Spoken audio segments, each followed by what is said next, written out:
We're taught in the church to love one another, to be Christ-like, and to be forgiving. You're such a prude. Okay, I know about your past. What's my past? Yes, I know about your past. past. If you're asking, Give it to me. If you're asking to swing with us, it's a no. Ephesians 4:32. Be kind to one another, tender-hearted, forgiving each other, Look me in the eyes, you narcissist. Look at me. just as God in Christ also has forgiven you. She needs help. She needs to go to therapy, and she needs to go be a mom. Ho, ho, ho! Oh my Joseph Smith, everyone. The Secret Lives of Mormon Wives is back for season 2, and this show is absolute reality TV insanity. I mean, we've got cheating scandals, secret pregnancies, a second secret pregnancy, coup d'etats, and lying about liking your BFF's hair salon business. You want me to say it? Oh, absolutely. Say it. What? Okay, she doesn't think you're good at hair, and she told me not to go to you for hair, and that's why I went to a different salon. Yeah, this season is unhinged, but it actually is. So for those unaware, The Secret Lives of Mormon Wives follows a group called MomTok, led by a woman named Taylor Frankie Paul here. It's basically a bunch of Mormon moms who took social media by storm, and then took it by storm even further when a bunch of their Mormon swinger scandals all came out. And for season 2, there are essentially these main storylines. 1, the reintroduction of Miranda, Taylor's former BFF, who was heavily involved in the swinger scandal but denied it publicly. 2, the reintroduction of Whitney here, who was a villain in season 1 and basically removed herself from the group but now wants back in. 3, the reintroduction of MomTok member Jen's husband, who had a huge Chippendales blowout with Jen and now their marriage is on the rocks. 4, a cheating scandal involving Taylor's baby daddy Dakota that Taylor is just about to get to the bottom of. And 5, the absolute crumbling of this friends group that, by the end, nearly destroys MomTok entirely and actually possibly still could. And I promise you, at the very least, you're gonna leave this video going, That's messy. That's messy. and I mean at least like 4 or 5 or 6 or 7 or 10 or 20 times, okay? So. To start things off, pretty much every episode revolves around some sort of event or party that MomTok's doing, be it a Friendsgiving party or a baby shower or whatever. And at this first event, all of MomTok is shocked to see Miranda show up. I mean, they're also surprised when Whitney shows up as well, but Miranda is a bigger deal because she denied so much of that swinger scandal, mostly to protect herself and her marriage. Because you see, Miranda was married to a man named Chase, and Chase was involved in the swinging with Taylor. Chase then caught romantic feelings for Taylor, like more than just swinging feelings, like actual I want to be with you feelings, and well, the whole thing blew up, including their marriage. So now Miranda is here. And this starts the first little kernel of chaos within MomTok, because it plants the seed of doubt and suspicion. Because even though Miranda's come around a lot on the things she claimed didn't happen, she's still also saying that she wasn't really a part of that swinging stuff, and a lot of what Taylor's still saying is a lie. Which gets another member of MomTok here very interested, and this is Jessie, or Messy Jessie as I called her from like episode 2 onward, as she's now ready to put on her detective cap and investigate what's really going on. But alright, before we go further with that, let's come back to Taylor here, who at this moment is dealing with a different cheating scandal. Because amidst all that swinger scandal, after Taylor left her then husband, she met Dakota here. And Dakota, around when he started dating Taylor, cheated on Taylor with a girl named Jenna, who Taylor is about to meet. And here, Jenna brings all the receipts. Like, Taylor's going, what did you do on August 4th? What did you do at this hour? He told me you initiated everything because you were so desperate, but Jenna just pops the receipts and things don't match up. We did a little bit more than just making out. I feel like we just probably did maybe hand stuff. I don't even think I would have done it to him though, because being raised Mormon. And he's saying, thank you for letting me crash at your house. And he came over that night to my house and spent the night and me. And now we begin the wild ride, folks. I said, are you dating Taylor? And he told me, no, it's just for clout. And she's just helping me build my social media. You're so strong. Oh yeah, this is the first of many scenes that had me going, oh god. I feel like maybe I shouldn't be here. So Dakota is cooked. He knows it and basically says he lied because he knew if it came out, all this stuff would hurt Taylor. Although at this point, he still maintains that he had only seen Taylor like a couple of times, even though they did make like a hard launch post. I don't know. Either way, they're not married, but they do have a baby together, so that's not messy at all. That's messy. That's messy. But wait till you meet Taylor's parents, because they're of the Mormon ilk that believe you have to stick by your person no matter what, even if that person also stuck to this woman and that woman and into that person. And dad red flag number 1 comes out when he invites Dakota to a family barbecue like this. Are you gonna be here? Yeah, Jeremy, I'll be there. You better.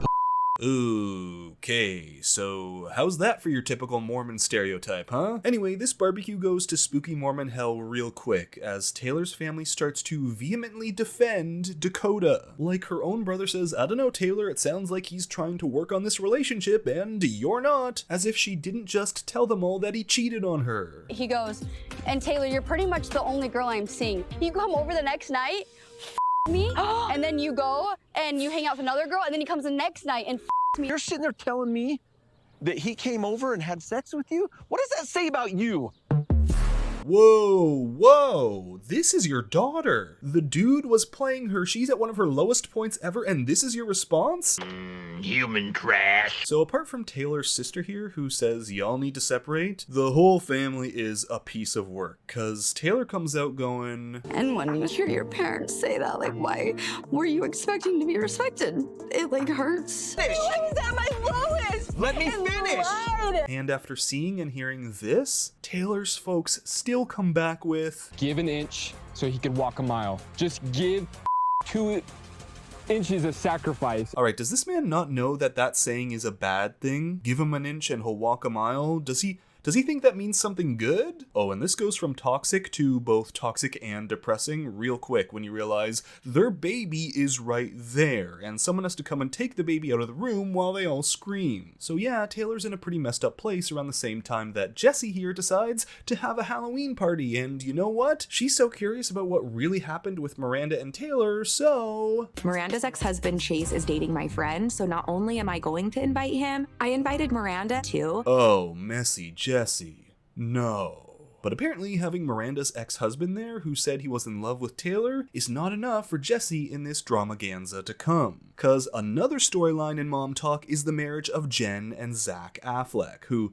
maybe kinda or maybe not is Ben Affleck's cousin, or something. Long story short, they had a blow-up fight because last season the girls went to a Chippendales show in Vegas. He was super upset about it, and they're in a very rocky place, but they have children, and he gets a haircut and begs to come back, so, you know, there's a possibility there. And Jessie thinks, you know what, this is the perfect time to come in and decide to surprise Jen with a Chippendales dance from her husband and another husband, the husband of Demi here. Plus, they're also going to fly in a real Chippendales dancer to be a part of it too. So we now have this insane Halloween party where Jen and Zach show up, and by the way, Jessie and her partner are dressed up as J-Lo and Ben Affleck, which seems very pointed at Jen and Zach. And while they're planning this Chippendales thing, we also now have Taylor, Miranda, Dakota, and Chase and his girlfriend there as well. And also, Hakeem! Hakeem from The Bachelor is there, the man who nearly passed out watching the Secret Lives of Mormon Wives Season 1 trailer, and I think I'm in a fever dream. And well, of course, there's a huge blowout with Taylor, Dakota, and Chase, as Taylor's in a wildly sensitive place, but also Dakota latches on to Chase and starts agreeing with him about a whole bunch of stuff, probably because it helps him feel validated, leading to everything tipping over when Taylor openly says, yeah, back then when the scandal was about to happen, I told Chase I had a sex dream about him, but that doesn't mean I was romantically into him. And then Chase goes, what did you tell me at the gym? What did I tell you at the gym? Yeah, what did you tell me at the gym? I said that I also had a sex dream. We're not doing truth for truth then. There you go. No, Look at him. You can tell he's lying. Did you? Which Taylor calls a lie because what he actually told her was that he had real feelings for her, not just a way rolled back conversation saying he too had a sex dream about her. And Taylor erupts, partly because she's also hurt that Dakota has just sided with Chase. Talk to him if I want. You, Dakota. You can talk to whoever you want. Just Yeah, go talk shit on your podcast, Chase. Don't make fun of my podcast. All the while, Chase's girlfriend is in tears and MomTok Demi comes in to tell him to go grab his girl, so he walks by saying, Where's your husband?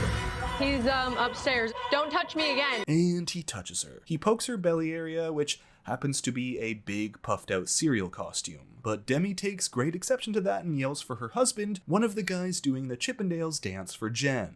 So Brett dashes out to puff up his shirtless chest on Chase, while Hakeem, for some reason, is getting in between all this, and Jesse's husband comes in yelling, Take ownership! You bullshit! Take ownership right now! and then the cops come, where the only way Jesse can try to describe what's happening is by saying, Have you watched Secret Life of Mormon? No.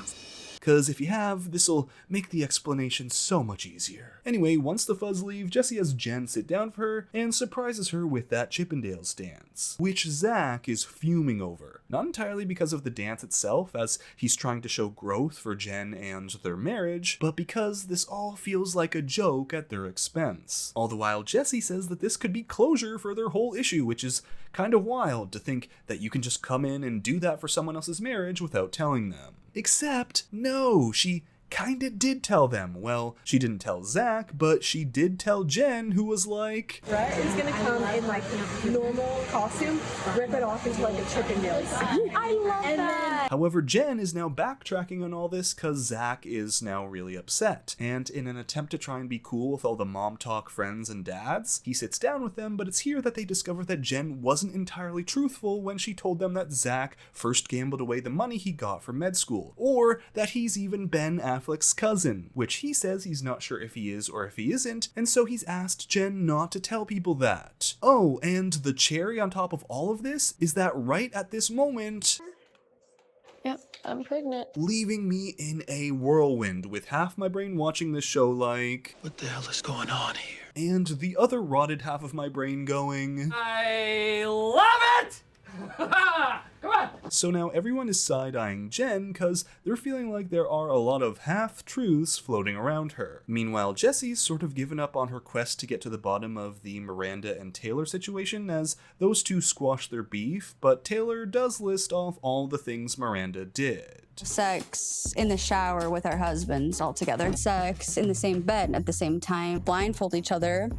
And you would have to guess which husband you were kissing. And Miranda's like, hey, if that makes me a swinger, then put me on a playground. But now the group really begins to erode, and it's kind of comical how much these ladies are like swingers, but more like frenemy swingers, in that they interchange who their best friend is and who they hate amongst the group like every episode. For example, Macy here throws a party to celebrate that she got a book deal, where, by the way, Demi over here, not happy for her. Not happy at all. Not happy for her friend, clearly pissed and jealous. But here, in true MomTok messy fashion, she asks everyone to bear all in an anonymous confession like she's gonna bear all in her book and blah blah blah blah blah. However, things get real awkward when someone comes out with this. I think Jen is fake. Now this was written by Layla here, but Jen doesn't blame Layla. She thinks Layla's just trying to fit in with Jesse and Demi, who are the real mean girls behind the anti-Jen sentiment. So Jen and Jesse sit down to go over all their beef, and it's one of those sit downs where each person thinks the other is about to eat crow and have to apologize. So when they discover that the other person thinks it's them who's in the wrong, we get another blowout. You literally gaslight everyone saying that I had consent over everything that happened, which is not true. Jordan and this random male stripper to be grinding up on me and touching me. Performer, there's a difference. Finally someone standing up for the rights of Chippendale dancers. Oh, and all the while this poor server is there just trying to do her job while these two start a screaming match, and it's, well, a thing of reality TV, I was gonna say beauty, but this is far from beautiful. So therapy. I gave consent. Jen thought it was funny. Your husband to rub his little dick on me?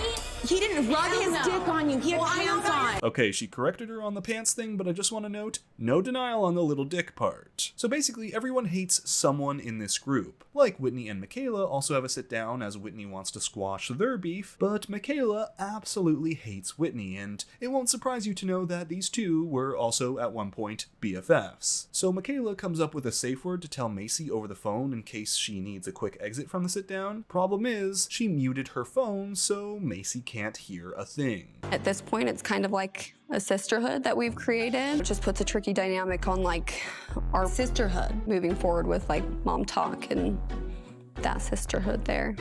And we then get out to our next event, which is a post-baby shower for Whitney. Now, Demi and a few of the other crew decide to have a hibachi dinner night instead of going to support Whitney because... I mean, support what? The baby's here. So things are even more divided, which leaves room for Jen to come in and talk about some tea about Demi. Tea that involves a girls' trip they did in a crossover episode with Vanderpump Villa, where there she says a server named Marciano, who's a cast member from that show, was getting all up in Demi's business. Plus, Macy brings up that she got an anonymous tip for this Sinner Sunday anonymous confession thing that she does online, and someone said that during that time while Demi was away, they had slept with Demi's husband, Brett. All the while, I'm just engorged on all this tea like a little goblin going...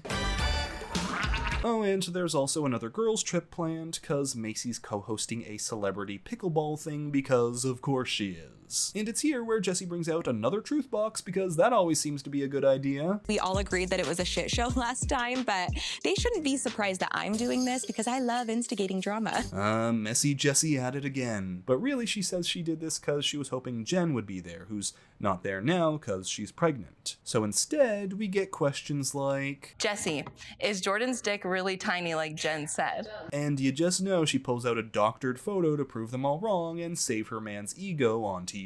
Jessie, that's not blurred out. You can see the damn tip. However, this is also where the first mention of Demi's husband's cheating comes in, which does get swept aside by Demi for now. But essentially, the other big part of this girl's trip is Whitney trying to get a vote to come back into MomTok. A vote that tanks because Michaela flat out hates her and says that everyone in the room could point out a time where Whitney hasn't taken accountability, leading Whitney to go... I think everyone can go down the table and tell you one. Okay, let's f***ing do it. Go ahead, Macy. Do it live! I'll write it and we'll do it live! Thing sucks! So Whitney now goes, you know what, I'm just going to stir everything up by bringing back a bit of MomTok drama from the contract negotiations for season 2, and maybe that will divert attention away from me. And this drama involves Demi, where after season 1, she was feeling like a fan favorite, and was very open to taking a big pay raise at the expense of cutting Jessie from the show. Jessie, by the way, is her best friend. But this is also a sore spot for Taylor. I've also been told that you think you deserve the biggest brand deals, and I'm curious to why you think you deserve that. I never said that one time. I heard that too. I heard that too. I actually heard that too. Oh, Whitnifer, you absolute demon stirring that pot. So this is step 1 of the mega feud ahead with Demi and Taylor. The next step is when Taylor gets invited to the CMAs. None of them respond to her public post, which is like MomTok sacrilege. However, instead of going to her friends and saying, that hurt me, what's up, Taylor naturally makes a public post about it, and a bunch of her followers hop on to the other ladies' accounts with messages calling them bad friends and worse. Taylor then apparently sent them a private apology, which is kind of weird considering her issue was with them doing things privately and not publicly, but Demi goes on the warpath, sending a wall of text condemning Taylor. And this is going to be the through line for the last couple of episodes. Demi basically wanting Taylor out of MomTok, and Taylor being pissed because Layla here showed Taylor all of Demi's private group messages, basically bashing Taylor. So Taylor, she goes for the throat, or rather, I should say, the hair, as she reveals that Demi told her she shouldn't go to get her hair done at Jessie's, her best friend's, hair salon. I literally had my hair done one time by them. I didn't know how they were. But were you happy with that one time? I don't remember. Ooh, damn. That is a stinger. I mean, even as a dude watching this right now, I know that's total BS. But hey, this is Demi, the lady that was jealous of her friend Macy's success, so I'm not completely surprised on this one. Now Demi comes out and says, well, what about all the stuff you said behind Dakota's back? And at this point, Taylor is just fine with Dakota. Like, they have said they're taking some distance from each other, but the whole time they're actually just having sex with each other, and I'm just sitting over here like... That's messy. That's messy. But they're still fine, so Taylor's going, yeah, bring him over, which kind of catches Demi off guard, so she goes, I'm gonna protect your ever in this situation.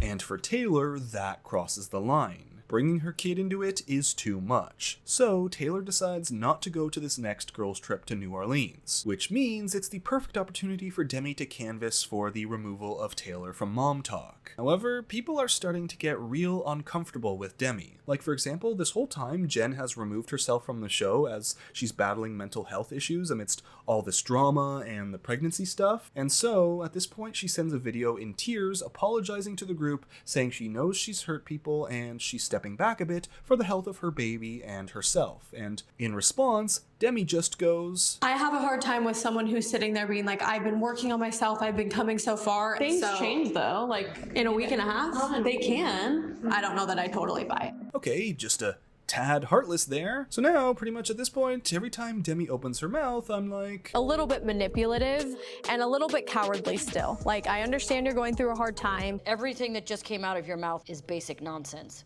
Good day. But unlike Demi, I'm not heartless, or at least not as heartless. So when Layla comes in and goes, We're gonna play pregnancy roulette. I was like, oh no. And this is a horrid idea for many reasons, the first of which is pregnancy roulette? Hello? But I honestly wonder if production put her up to this because, first of all, Demi has had fertility issues and has been trying to get pregnant for 4 years, so wildly insensitive. But also, 2 other women here are secretly pregnant. Yeah. On top of the other pregnancy we've heard about this season. Macy has been going through IVF and just found out she's pregnant, but it's early days, so she doesn't want to make an announcement until it's safer to do so. And also Michaela is pregnant, who only told Macy and is just a couple of weeks ahead of her. But when not 1, but 2 positive tests come out, and Demi's like, Guys! I think it's actually really sad for her if it's not. Who's gonna save me now?